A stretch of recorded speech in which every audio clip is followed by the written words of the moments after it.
ಹವಾಮಾನ ಸ್ಥಿತಿಸ್ಥಾಪಕತ್ವ ಹೆಚ್ಚಿಸ್ತಕ್ಕಂಥದ್ದು ಮತ್ತು ನೀರಿನ ಗುಣಮಟ್ಟವನ್ನು ಸುಧಾರಿಸ್ತಕ್ಕಂಥ ಒಂದು ಉದ್ದೇಶವನ್ನು ಇಟ್ಕೊಂಡು ಇದು ಮಾಡ್ತಕ್ಕಂಥದ್ದು ಒಂದು ಕೆಲಸ.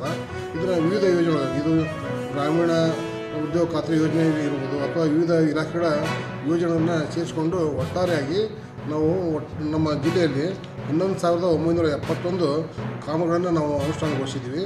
ಇದರಲ್ಲಿ 9,699 ವೈಯಕ್ತಿಕ ಸಮುದಾಯ ಬದು ನಿರ್ಮಾಣ ಕಾಮಗಳನ್ನು ಮಾಡಿದ್ದೀವಿ.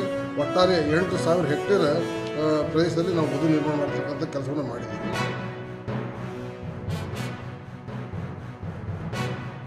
ಸದರಿ ಯೋಜನೆಗೆ ಸಹಕಾರ ಮಾಡಿದ ಎಲ್ಲ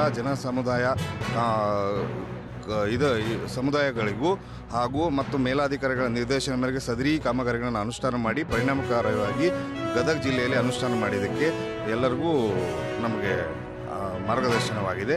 ಮತ್ತು ಹಾಗೂ ಮಾನ್ಯ ಸಚಿವರ ಸೂಚನೆ ಮೇರೆಗೆ ವಾಟರ್ ಕನ್ಸರ್ವೇಷನ್ ವರ್ಕ್ಗಳನ್ನು ಮತ್ತು ಗ್ರೌಂಡ್ ವಾಟರ್ ಟೇಬಲ್ ಹೈ ಮಾಡೋದ್ರಿಂದ ಸಮುದಾಯ ಪಾಲ್ಗೊಳ್ಳಿಕೆ ಹೆಚ್ಚಿಸಬೇಕು ಅಂತ ಅವರ ನಿರ್ದೇಶನ ಮೇರೆಗೆ ನಾವು ಆ ಸದರಿ ಯೋಜನೆಯನ್ನು ಯಶಸ್ವಿಗೊಳಿಸುವಲ್ಲಿ ಸಹಕಾರಿಯಾಗಿದ್ದೀವಿ.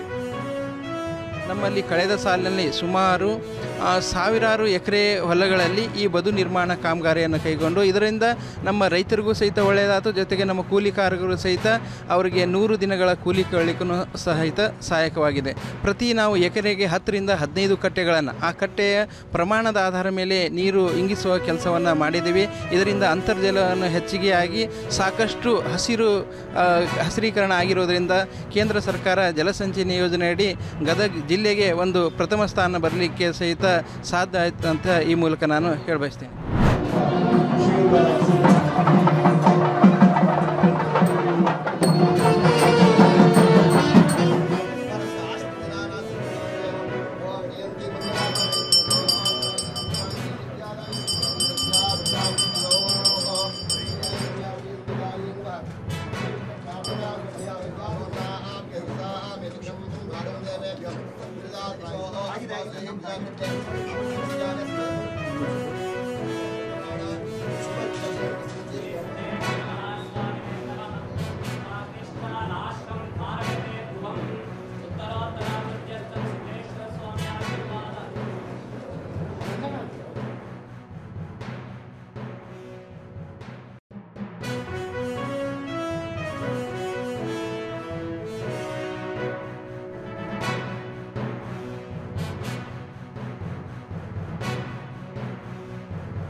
ಈ ವರ್ಷನೂ ಬಂದಿದ್ದೀನಿ ಹಾಸನಾಂಬೆ ದರ್ಶನ ಮಾಡಲಿಕ್ಕೆ.